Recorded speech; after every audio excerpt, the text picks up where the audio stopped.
Hello students, welcome to my YouTube channel Eklavya official. देखिए students, आपको इस चैनल पे क्लास 11 12 बीएससी एमएससी फिजिक्स की टॉपिक्स की सुपर इजीएस्ट एक्सप्लेनेशन मिलती है। और आज का जो हमारा टॉपिक है वो है क्लास 12 रे ऑप्टिक्स का lenses and lens maker formula. तो सबसे पहले ये समझेंगे कि लेंसेज क्या होते हैं और लेंस मेकर फॉर्मूला कैसे तैयार किया जाता है, कैसे बनता है, इसके बारे में हम सीखेंगे। तो जो लेंसेज हैं ये दो टाइप के होते हैं, जैसा कि सभी बच्चे जानते हैं। एक होता है कन्वेक्स और एक होता है कनकेव। तो कन्वेक्स कन्वर्जिंग लेंस होता है। कन्वेक्स क्या होता है? Converging lens. और कनकेव क्या होता है? Diverging lens. Convex lens is a converging lens, मतलब जो लाइट उसके ऊपर गिरती है तो उस लाइट को वो इकट्ठा करती है ना, एक पॉइंट पे। और जो हमारा डाइवर्जिंग लेंस होता है वो जब लाइट गिरती है तो लाइट जो है क्या करती है, उसको फैला देती है, वो है डाइवर्जिंग लेंस। अब कन्वेक्स लेंस के कुछ टाइप्स होते हैं। कन्वेक्स लेंस, ये जो लेंस है ये दोनों आपका कनकेव सरफेस है, और सॉरी कन्वेक्स सरफेस है, तो इसको हम क्या बोलेंगे? By convex lens. क्लियर? ये सरफेस अगर हमारे पास है तो इसको हम बोलेंगे, एक सरफेस प्लेन है और एक सरफेस कन्वेक्स है तो बोलेंगे प्लेनो कन्वेक्स लेंस। और यहां पर एक सरफेस कनकेव है और एक सरफेस है कन्वेक्स, तो इसको बोलेंगे concavo convex lens. Again concave diverging lens कैसे होगा? इसके देखिए कितने टाइप्स हैं। तो एक तो है ये भी कनकेव सरफेस, ये भी कनकेव सरफेस। जब दोनों कनकेव सरफेस है तो बोलेंगे बाई कनकेव लेंस। ठीक है? एक सरफेस हमारा प्लेन है, दूसरे सरफेस हमारा क्या है? कनकेव है, इसको बोलेंगे प्लेनो कनकेव लेंस। फिर एक सरफेस हमारा कन्वेक्स है और दूसरा सरफेस हमारा कनकेव है, क्या बोलेंगे? कन्वेक्सो कनकेव लेंस। तो ये तो क्लियर हो गया कि दो दो टाइप के हमारे पास लेंसेज होते हैं और उसमें कुछ इतने प्रकार के लेंसेज हम स्टडी करते हैं। अब हम समझेंगे कुछ ऐसे इंपॉर्टेंट टर्म्स जो कि आपको जानना जरूरी है और जो लेंस मेकर फॉर्मूले के लिए बहुत ही इंपॉर्टेंट है। तो सब इंपॉर्टेंट टर्म्स के बारे में चलते हैं। पोल कहाँ होगा, रेडियस ऑफ कर्वेचर किसको बोलेंगे, सेंटर ऑफ कर्वेचर कहाँ बनेगा, फोकस कहाँ बनेगा, फोकल लेंथ किसको बोलेंगे, साइन कन्वेंशन क्या होगा, अब हम उस पर चलते हैं। तो देखिए इस चीज को समझने के लिए हमने एक कन्वेक्स लेंस ले लिया है और एक कनकेव लेंस ले लिया है। अब कोई भी लेंस एक बड़े से रिफ्रैक्टिंग सरफेस का एक पार्ट होता है ना, इसलिए हमने कुछ इस तरीके से दिखाया हुआ है। आपका कन्वेक्स बाई कन्वेक्स लेंस तो ये है, ये इस तरीके से, और यहाँ पे इस तरीके से दिखाई दे रहा होगा कनकेव लेंस। ये आपका कनकेव है और ये आपका कन्वेक्स। ठीक है? तो ये जो हमारा डॉटेड लाइन हमने बनाया हुआ है ये केवल ये बताने के लिए है कि एक बड़े से रिफ्रैक्टिंग सरफेस का पार्ट होता है, एक बड़े से लेंस का पार्ट होता है जो कि अलग अलग लेंसेज को यहाँ पे दर्शाया गया है। ठीक है? हम बाद में ये चीज नहीं रिप्रेजेंट करेंगे, ये आपके समझने के लिए प्रेजेंट किया हुआ है ताकि आप सेंटर ऑफ कर्वेचर सही से जान सकें। तो अब ये हमारा जो कन्वेक्स लेंस है इसमें पहले पोल को हम फिक्स करते हैं। तो एक पोल यहां फिक्स कर लेते हैं P1, क्योंकि दोनों रिफ्रैक्टिंग सरफेस है, ये भी रिफ्रैक्टिंग सरफेस है, ये भी रिफ्रैक्टिंग सरफेस है। यहाँ पे ये भी रिफ्रैक्टिंग सरफेस है, ये भी रिफ्रैक्टिंग सरफेस है। मिरर में क्या था, जब मिरर में पढ़ा रहा था तो वहां पे एक सिंगल सरफेस एक पेंटेड था, एक और एक ही सरफेस केवल रिफ्रैक्टिंग था। लेकिन लेंस में क्या होता है, दोनों सरफेस आपके रिफ्रैक्टिंग होते हैं। तो ये P1 ले लिए और ये P2 ले लिए। अब देखिए अब ये अगर एक पूरा एक सर्किल है तो इसका एक सेंटर यहाँ पे कहीं होगा जिसको हम क्या बोलेंगे, और यहां पे अगर ये ले ले तो इसका सेंटर यहां कहीं होगा। ठीक है? तो इस P1 के लिए, इस P1 के लिए जो सेंटर ऑफ कर्वेचर होगा कहीं आगे होगा यहाँ पे C1। इस P2 के लिए जो सेंटर ऑफ कर्वेचर होगा कहीं यहां होगा C2। ठीक है? अब इस लाइन को हम ज्वाइन कर देते हैं इस तरीके से, जो डॉटेड डॉट लाइन लिए इस तरीके से ज्वाइन कर देता है। तो जो लाइन ज्वाइन करती है इन सारे पॉइंट्स को जो मिलाती है वो क्या होती है? Principal axis. क्या होती है? प्रिंसिपल एक्सिस होती है, ये सेंटर ऑफ कर्वेचर C1, ये सेंटर ऑफ कर्वेचर C2। अब सेंटर ऑफ कर्वेचर से पोल तक का जो डिस्टेंस होता है वो रेडियस ऑफ कर्वेचर होता है। तो P2 से लेके C2 तक क्या हो जाएगा, R2, मतलब रेडियस ऑफ कर्वेचर सेकंड वाले का। और P1 से लेकर के C1 तक के डिस्टेंस को, यानी पोल 1 से लेकर के फर्स्ट सेंटर ऑफ कर्वेचर तक के डिस्टेंस को हम क्या बोलेंगे, R1 बोलेंगे। ठीक है। अब जब भी लाइट रे फॉल करती है, हाँ, प्रिंसिपल एक्सिस के पैरेलल जब भी लाइट रे कोई फॉल करती है तो वो फोकस से पास करती है ऑलवेज। रिफ्रैक्शन के बाद फोकस से पास करती है, तो यहां कहीं फोकस होगा F। क्लियर। अब एक बात और मैं बता दूं, जो सबसे इंपॉर्टेंट पॉइंट है जहां से सारे डिस्टेंसेस को मेजर करना है, वो है ऑप्टिकल सेंटर।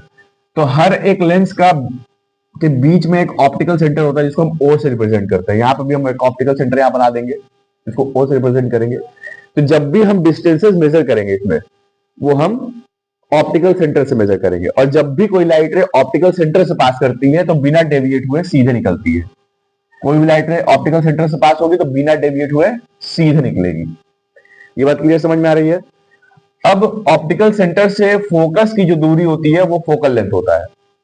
ऑप्टिकल सेंटर से फोकस की जो दूरी होती है वो क्या होता है, फोकल लेंथ होता है। आ रही है बात समझ में।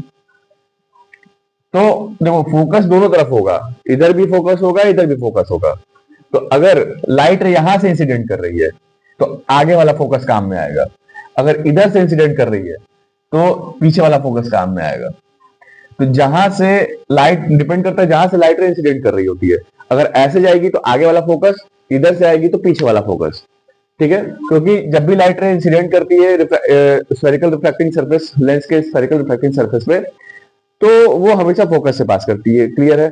ऑप्टिकल सेंटर से जाएगी तो बिना डेविएट हुए सीधे निकल जाएगी। ये दो पॉइंट एकदम क्लियर होना चाहिए। एक चीज और क्लियर होना चाहिए, जिस साइड में आप ऑब्जेक्ट को रखेंगे, अब दोनों रिफ्रैक्टिंग सरफेस है, तो जिस भी साइड में आप ऑब्जेक्ट को रखते हैं वो साइड आपकी प्राइमरी साइड होती है, यानी फर्स्ट साइड माना जाता है। ये याद रखिएगा, मैं जितना भी डेरिवेशन कराऊंगा यही मान के कराऊंगा। तो जहां पर भी हम ऑब्जेक्ट कंसीडर करते हैं, अगर यहां पे ऑब्जेक्ट कंसीडर कर लिया तो ये वाला रिफ्रैक्टिंग सरफेस हमारा फर्स्ट साइड हो जाएगा, पहला साइड, दूसरे और अनदर वाला दूसरा साइड हो जाएगा। ठीक है। अब बात करते हैं यहाँ पे थोड़ी साइन कन्वेंशन की बात कर लेते हैं। तो जब साइन कन्वेंशन की बात करते हैं तो साइन कन्वेंशन कैसे लगाएंगे इसके ऊपर। तो साइन कन्वेंशन, जिस डायरेक्शन में लाइट रे फॉल कर रही होती है, अगर उसी डायरेक्शन में अगर डिस्टेंस मेजर कर रहे हैं, उसी के अलोंग जाकर के डिस्टेंस मेजर कर रहे हैं, तो साइन कन्वेंशन हमेशा पॉजिटिव जाएगा। और अगर जिस डायरेक्शन में लाइट रे फॉल कर रही है उसके अपोजिट डायरेक्शन में चल के अगर हम डिस्टेंस को मेजर कर रहे हैं ऑप्टिकल सेंटर से, तो हमेशा जो साइन कन्वेंशन होगा वो निगेटिव होगा। ये माइंड में रखना है। क्लियर है। इसको मैं मिरर में भी कई बार बता चुका हूं, सेम वही कंसेप्ट है। अगर इतना याद हो गया आपको तो कभी साइन कन्वेंशन आप भूलेंगे नहीं। तो अगर यहां पे हम देखें तो ऑप्टिकल सेंटर से, अब देखिए हम सबसे पहले किसका साइन कन्वेंशन देखें। अब यहाँ पे ऑब्जेक्ट तो माने नहीं है, या इमेज कोई बन नहीं रही है, तो सिंपल से R1 R2 और फोकल लेंथ का हम साइन देख लेते हैं, साइन कन्वेंशन। अब लाइट रे इधर से फॉल कर रही है, लाइट रे ऐसे फॉल कर रही है। अब हम चाहते हैं कि ये जो F और R1 है, मतलब आगे का जो डिस्टेंस है O से लेकर के F तक का, O से लेकर के P1 से लेकर C1 तक का आगे का ये जो डिस्टेंस है हम इसको मेजर करें, तो इसका साइन कन्वेंशन क्या होगा। तो हम क्या करते हैं, अपने आप को ऑप्टिकल सेंटर पर खड़ा कर देते हैं, और खड़ा होने के बाद यहाँ पे आप खड़े हो जाइए। यहाँ पे हम बना देते हैं, यहाँ पे आप खड़े हो गए। ठीक है। अब खड़े होने के बाद जहां का डिस्टेंस मेजर करना है उसी डायरेक्शन में हम चलेंगे। तो हमको डिस्टेंस मेजर करना है R1 और F का पहले करना है, तो हमको आगे जाना पड़ेगा, क्योंकि R1 डिस्टेंस भी यहां से आगे है और F भी यहां से आगे ही है, इसके आगे है। तो हम ऐसे जा रहे हैं डिस्टेंस मेजर करने के लिए, और लाइट रे भी ऐसे ही जा रही है, तो हम भी, लाइट रे भी ऐसे जा रही है और हम भी ऐसे जा रहे हैं, तो दोनों का डायरेक्शन सेम है। साइन कन्वेंशन क्या हो जाएगा, पॉजिटिव हो जाएगा, साइन पॉजिटिव हो जाएगा। तो यहाँ पे जो F जो साइन कन्वेंशन होगा वो पॉजिटिव हो जाएगा F का, और R1 का भी साइन कन्वेंशन क्या हो जाएगा, पॉजिटिव हो जाएगा। अब बात करें R2 का, तो R2 का डिस्टेंस मेजर करने के लिए अब आगे नहीं जाना है, पीछे जाना पड़ेगा। लाइट ऐसे आ रही है और हमको ऐसे जाना पड़ेगा, तो R2 क्या हो जाएगा, निगेटिव, क्योंकि दोनों का डायरेक्शन क्या है, अपोजिट है। किसका, हमारा और इंसिडेंट रे का। तो R1 का क्या हमने किया था, पॉजिटिव, और R2 का क्या हो जाएगा, निगेटिव हो जाएगा। क्लियर। ऐसे साइन कन्वेंशन लेंगे। इन द सेम वे अब हम इधर बात करते हैं, कनकेव लेंस की बात करते हैं। तो जब कनकेव लेंस की बात करेंगे तो यहाँ पे ऑप्टिकल सेंटर O तो कंसीडर करना ही है, और दोनों हमारा पोल P1 और P2 कंसीडर करेंगे, ठीक है।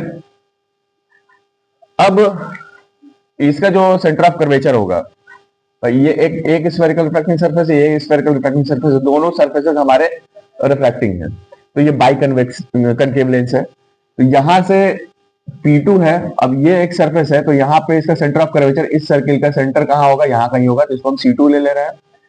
और P1 है तो इस सर्किल का क्या हो जाएगा, C1 यहाँ पे हो जाएगा सेंटर ऑफ कर्वेचर, ठीक है। अब इन सारे पॉइंट्स को हम मिला देंगे। इस पॉइंट को जब हम मिलाएंगे तो ये क्या है, ये प्रिंसिपल एक्सिस ही तो है। जब जो सारे पॉइंट को आपस में कनेक्ट करती है वो क्या होती है, प्रिंसिपल एक्सिस। प्रिंसिपल एक्सिस ही तो है ये, आ रही है बात समझ में। अब यहाँ पे जो ऑप्टिकल सेंटर है, कोई भी डिस्टेंस मेजर करेंगे ऑप्टिकल सेंटर से। हाँ, अब यहाँ पे हम रूल्स की बात कर लेते हैं। जब लाइट रे फॉल करेगी इसके रिफ्रैक्टिंग सरफेस के ऊपर इस तरीके से, तो इसका क्या काम होता है, ये लाइट को कन्वर्ज नहीं करती है, डाइवर्ज करती है, ये फैला देगी लाइट को, है ना।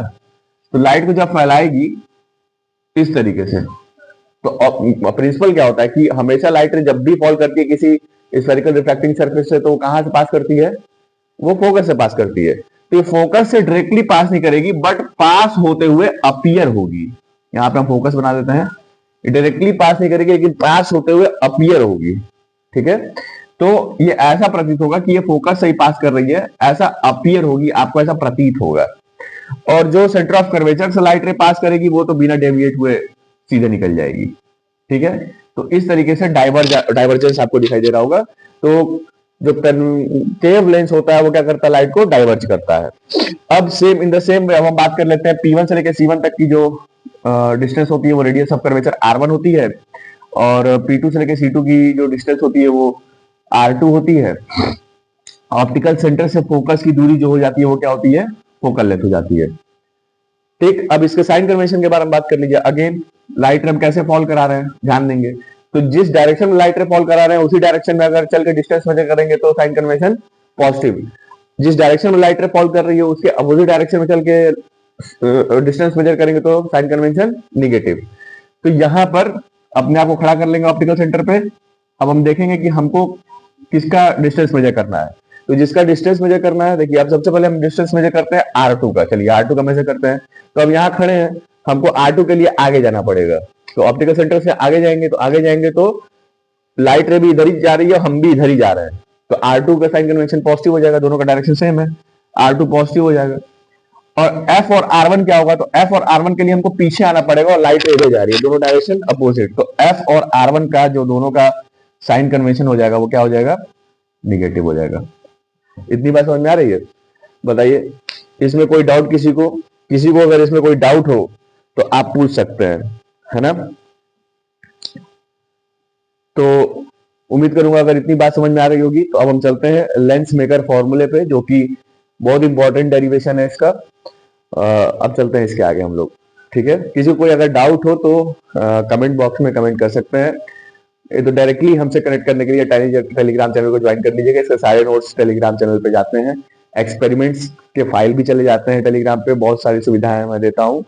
और जिन बच्चों को रेगुलर क्लास करनी है, ऑनलाइन और ऑफलाइन क्लासेस चली रही हैं, आप ज्वाइन कर सकते हैं। चलते हैं अब हम लोग लेंस मेकर फॉर्मूले पे। तो देखिए स्टूडेंट्स, मोस्ट इंपॉर्टेंट टॉपिक है, इस पे स्टार लगा लीजिए। Lens makers formula. देखिए लेंस मेकर्स फॉर्मूला क्या है, लेंस को बनाने के लिए जो फॉर्मूले इस्तेमाल करते हैं लोग, यानी फोकल लेंथ, रिफ्रैक्टिव इंडेक्स और रेडियस ऑफ कर्वेचर में क्या प्रॉपर रिलेशन होगा जिसके माध्यम से एक प्रॉपर लेंस तैयार किया जा सकता है, वही रिलेशन हम लोग फाइंड आउट करेंगे। और लेंस बनाने वाले इसी लेंस मेकर फॉर्मूले का इस्तेमाल करते हैं, ठीक है। तो इसको समझने के लिए सबसे पहले हम क्या करेंगे, कन्वेक्स लेंस लेंगे इस तरीके से, और इस पे होने वाले रिफ्रैक्शन को समझेंगे। और जो रिफ्रैक्शन होगा उसको दो पार्ट में समझेंगे। कैसे दो पार्ट में समझेंगे अभी मैं बताता हूं। सबसे पहले तो यहाँ पे पोल, हम लोग पहले यहाँ पे प्रिंसिपल एक्सिस बना लेते हैं, पोल वोल सारी चीजें यहाँ पे हम लोग इस तरीके से बना लेते हैं ना। मैं डॉटेड कर देता हूं इसको। डॉटेड इसलिए कर रहा हूं जिससे कि आप जब लाइट में इंसिडेंट कराऊं तो वो कैसे कैसे रिफ्रैक्शन हो रहा है आपको क्लियर विजिबल हो। तो जगह ऑप्टिकल सेंटर O, इस पार्ट को हम P1 मान लेंगे पोल, इस पार्ट को हम P2 मान लेंगे। ठीक है, अब इसका सेंटर ऑफ कर्वेचर, इस सर्किल का सेंटर ऑफ कर्वेचर यहां पर कहीं मान लेते हैं C2, और इसका सेंटर ऑफ कर्वेचर यहां कहीं मान लेते हैं C1। अब ये जो हमारा C1, C2 और P1, P2 है, ये पोल्स हैं, सेंटर ऑफ कर्वेचर हैं। अब यहां पे देखिए दो पार्ट में समझना है। जब लाइट रे फॉल करेगी इस रिफ्रैक्टिंग सरफेस पे, मान लीजिए ऑब्जेक्ट को हम यहां रखते हैं, ठीक है, तो ऑब्जेक्ट को जिस साइड में रखते हैं वो हमारा फर्स्ट साइड हो जाता है। तो जिस साइड में हम ऑब्जेक्ट को रखते हैं वहां से जब लाइट इंसिडेंट करती है तो कहां से इंसिडेंट करेगी? रेयर मीडियम से, और इस पार्ट को हम डेंसर मीडियम मानेंगे क्योंकि ग्लास है, ग्लास हमारा डेंसर मीडियम होता है। हम इस पार्ट को हम ये कंसिडर कर लेते हैं कि डेंसर मीडियम है, इस तरीके से। तो लाइट रे रेयरर से कहां जा रही है? डेंसर में। तो एक बार तो पढ़ेंगे, इस रिफ्रैक्टिंग सरफेस से जब लाइट रे पास करेगी, जब इस रिफ्रैक्टिंग सरफेस से लाइट रे रिफ्रैक्ट होगी इस फर्स्ट रिफ्रैक्टिंग सरफेस से, तो इमेज का फॉर्मेशन होगा। तो जहां से लाइट रे पास करेगी, रिफ्रैक्ट करेगी, फिर जो इमेज का फॉर्मेशन होगा वो है ना। अब ये भी तो रिफ्रैक्टिंग सरफेस है, तो वो इमेज को ऑब्जेक्ट मानते हुए फिर यहां से लाइट रे पास करेगी, और फिर ये जो इमेज हमारा बन रहा होगा उसको ऑब्जेक्ट मानते हुए फिर से एक नया इमेज फॉर्मेशन होगा, वो हमारा फाइनल इमेज होगा। तो दो पार्ट में इस रिफ्रैक्शन को समझेंगे, क्योंकि एक रिफ्रैक्टिंग सरफेस ये है और एक रिफ्रैक्टिंग सरफेस ये है। पहले क्या होगा? पहले लाइट निकलेगी, फर्स्ट रिफ्रैक्टिंग सरफेस से रिफ्रैक्ट होने के बाद इमेज का फॉर्मेशन करेगी। तो जो इमेज का फॉर्मेशन करेगी उसको अगेन ऑब्जेक्ट मानेंगे। क्यों? क्योंकि इस रिफ्रैक्टिंग सरफेस से फिर से वो ऑब्जेक्ट के रूप में यहाँ पे रिफ्रैक्ट करेगी और एक नए इमेज का फॉर्मेशन करेगी, वो हमारा फाइनल इमेज होगा। तो सबसे पहले जो लाइट रे इंसिडेंट करेगी वो रेयरर से डेंसर में करेगी, है ना। ये ग्लास है, तो सबसे पहले हम क्या करते हैं, रेयरर से डेंसर कराते हैं, फिर उसके बाद डेंसर से रेयरर होता है, दो पार्ट में। ये रेयरर से डेंसर मानेंगे, उसके बाद अगेन यहां से फिर से रिफ्रैक्शन होगा, तो जो दूसरी बार रिफ्रैक्शन होगा वो डेंसर से रेयर मीडियम में होगा। ये रेयर से डेंसर में हो रहा है, पहला ग्लास है। उसके बाद जब फिर इसको ऑब्जेक्ट मारेंगे तो वो डेंसर से रेयर में होगा, ठीक है, दो पार्ट में। अब जब लाइट रे हम फॉल कराएंगे तो सबसे पहले लाइट रे हम इस प्रिंसिपल एक्सिस के जस्ट परपेंडिकुलर फॉल कराते हैं। इस तरीके से लाइट रे जा रही है, ये लाइट रे, और जब भी लाइट रे परपेंडिकुलरली गिरती है प्रिंसिपल एक्सिस के ऊपर तो वो बिना डेविएट हुए सीधे पास करती है, सभी को पता है। ये रूल्स हैं, जो बच्चे पिछले क्लासेस नहीं किए हैं वो कर लीजिएगा, प्लेलिस्ट में सारे मौजूद हैं हमारे क्लासेस, क्योंकि ये सारी चीजें रूल्स में बता चुका हूं, इसलिए नियम बताते हुए मैं चल रहा हूं। तो जब लाइट रे इस तरीके से प्रिंसिपल एक्सिस के परपेंडिकुलर पास करती है तो बिना डेविएट हुए सीधे निकल जाती है। दूसरी लाइट रे पास करेगी यहां पर, इस रिफ्रैक्टिंग सरफेस के ऊपर लाइट रे पड़ेगी। जब इस रिफ्रैक्टिंग सरफेस के ऊपर लाइट रे पड़ेगी हमारी, तो नॉर्मल से किधर जाएगी? क्योंकि अब नॉर्मल हम बना देते हैं, क्योंकि यहाँ पे भाई रेयर टू डेंसर हो रहा है, तो जब भी लाइट रेयर टू डेंसर चलती है तो अकॉर्डिंग टू लॉ क्या होता है, टुवर्ड्स द नॉर्मल बेंड कर जाती है, सभी को पता है। तो यहाँ पे मैं नॉर्मल यहाँ ड्रॉ कर देता हूँ, नॉर्मल मैं यहाँ पे ड्रॉ करता हूँ सेंटर ऑफ कर्वेचर के थ्रू, और ये लाइट रे बेंड करेगी, कहीं यहाँ पर लाइट जो है आकर के टकराएगी, और यहां पर हम क्या करते हैं, इसको हम नाम दे देते हैं I1, I1 नाम दे देते हैं, ठीक है। अब ये I1 जो हमने नाम दिया, ये हमारा किसका इमेज का फॉर्मेशन हो रहा है? इस ऑब्जेक्ट के इमेज का फॉर्मेशन हो रहा है। ये कहां से कहां लाइटें चल रही है? रेयर टू डेंसर चल रही है, ठीक है। अब क्या होगा, अब ये जो इमेज का फॉर्मेशन है इसको हम कुछ नाम दे देते हैं, चलिए कुछ नाम दे दिया जाए इसको। P1 से लेकर के C1 तक के डिस्टेंस को हम क्या बोलते हैं? R1। P2 से लेकर C2 तक के डिस्टेंस को हम बोलते हैं क्या? R2, ठीक है। ऑप्टिकल सेंटर से ऑब्जेक्ट की जो डिस्टेंस होती है वो किसको क्या कितनी होती है? वो U होती है। ऑप्टिकल सेंटर से इमेज की जो डिस्टेंस होती है वो क्या होती है? V होती है। तो I1 है तो V1 कर दे रहे हैं, ठीक है। ये हो गया क्लियर। अब लाइट रे अगेन इसके ऊपर फॉल करेगी, इस सेकंड सरफेस के ऊपर। तो अब क्या करेंगे, इस I1 को ऑब्जेक्ट मान करके, क्यों, क्योंकि अब ये I1 ऑब्जेक्ट की तरह बिहेव करेगा। अब लाइट रे इसके ऊपर फॉल करेगी, अगेन जब इस वाले सरफेस से रिफ्रैक्शन होगा, तो रिफ्रैक्शन कहां से कहां होगा, डेंसर टू रेयर होगा। तो जब रिफ्रैक्शन डेंसर टू रेयर होगा तो लाइट रे always away from the normal गिरती है। तो पहले नॉर्मल बना लेते हैं। ये तो मान लीजिए हम एक नॉर्मल बना, इसको M नाम दे दिए। अब एक ये नॉर्मल हम यहां से बना लेते हैं, ये जो नॉर्मल बनेगा इसको हम N नाम देते हैं। अब इस वाले सरफेस से जो लाइट रे फॉल करेगी, जब इस वाले सरफेस से लाइट रे रिफ्रैक्ट होगी, तो ये मान के चलिए यहां कहीं इसके इमेज का फॉर्मेशन होगा, यहां पर इसको हम I मान लेते हैं इमेज। अब ये जो ऑब्जेक्ट्स है और इमेज की दूरी है, जो ये फाइनल इमेज है, ऑब्जेक्ट से इमेज की जो दूरी है इसको हम b कंसीडर कर लेते हैं, ठीक है। तो लाइट रे, अब ये जो हमारा ऑब्जेक्ट था, इमेज था, इसको ऑब्जेक्ट जब ट्रीट किए तो एक नया फाइनल इमेज का फॉर्मेशन हुआ। तो ध्यान दीजिएगा जरा, जब हम इसको ऑब्जेक्ट माने थे तो इमेज ये बना था, और जब ये ऑब्जेक्ट सेकंड सरफेस से रिफ्लेक्ट किया तो इमेज हमारी शिफ्ट कर गई। ये ध्यान दीजिएगा जरा, ठीक है, इमेज हमारी क्या हो जा रही है, शिफ्ट कर जा रही है। तो इसको मैं पीछे रिफ्रैक्टिंग सरफेस पर मैं पढ़ाया हूं कि जब light ray rarer to denser medium में ट्रेवल करती है तो उसके रिफ्रैक्टिव इंडेक्स, उसके U, V and F, R1 R2 में क्या रिलेशन होता है, ये मैं पीछे पढ़ा चुका हूं।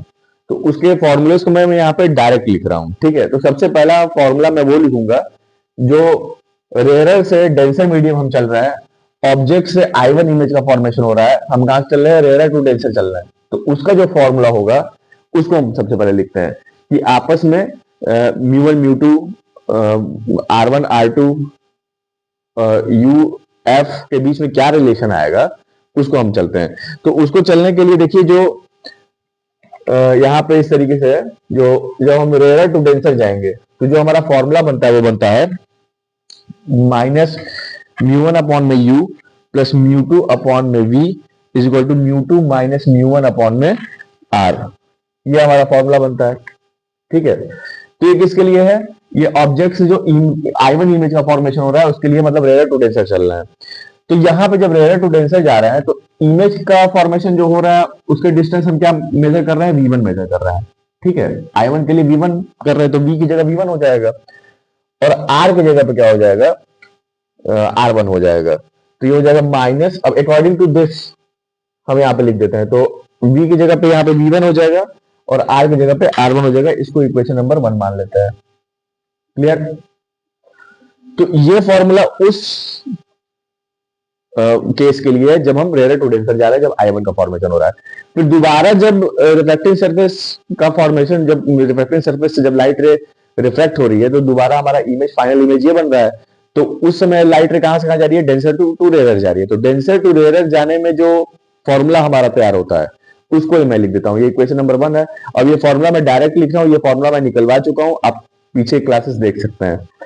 तो ये जो फॉर्मूला बनेगा जब ये फाइनल इमेज का फॉर्मेशन हो रहा है, जब लाइट रे डेंसर टू रेयर जा रही है, तो वो फॉर्मूला आपका आ जाता है ये माइनस म्यू2 अपॉन में U प्लस म्यू1 अपॉन में V is equal to mu one minus mu two upon में R। ये फॉर्मूला आ जाता है। तो अब देखो यहाँ पे जरा ध्यान दो, क्या ध्यान देना है, ध्यान ये देना है कि जब सेकंड वाला केस हम लिख रहे हैं, minus mu two upon mu plus mu one upon में V is equal to mu one minus mu two upon में R, इसके लिए अकॉर्डिंग टू दिस जो हम नेमिंग किए हैं, अकॉर्डिंग टू दिस नेमिंग हम यहाँ पे प्लेस करते हैं वैल्यूज को। तो I1 है हमारा, ये फाइनल इमेज क्या बन रहा है, दूसरे केस में I बन रहा है। तो I के लिए जो हम इमेज डिस्टेंस माने वो क्या माने, V माने। तो ऑप्टिकल सेंटर से इस I तक के डिस्टेंस को V माना गया है, तो V तो ठीक है। अब ऑब्जेक्ट क्या था हमारा, अब ऑब्जेक्ट पहले केस के लिए ये था और दूसरे खंड के केस के लिए ऑब्जेक्ट ये था। तो यहां से लेकर के ऑप्टिकल सेंटर के बीच की दूरी कितनी होगी, V1 होगी। तो सेकंड केस के लिए ऑब्जेक्ट ये है तो U की जगह पे क्या आ जाएगा, V1 आ जाएगा। तो अब इसकी जगह पे हम क्या कर देंगे, यहाँ पे V1, ठीक है। एंड जो हमारा रिफ्रैक्टिव इंडेक्स होगा, वो रिफ्रैक्टिव इंडेक्स क्या हो जाएगा, आपको कहां से फॉल आउट कर रहा है, यहां से इस नॉर्मल से। तो आपका रिफ्रैक्टिव इंडेक्स क्या हो जाएगा, R2 हो जाएगा इसके लिए, इक्वेशन नंबर 2।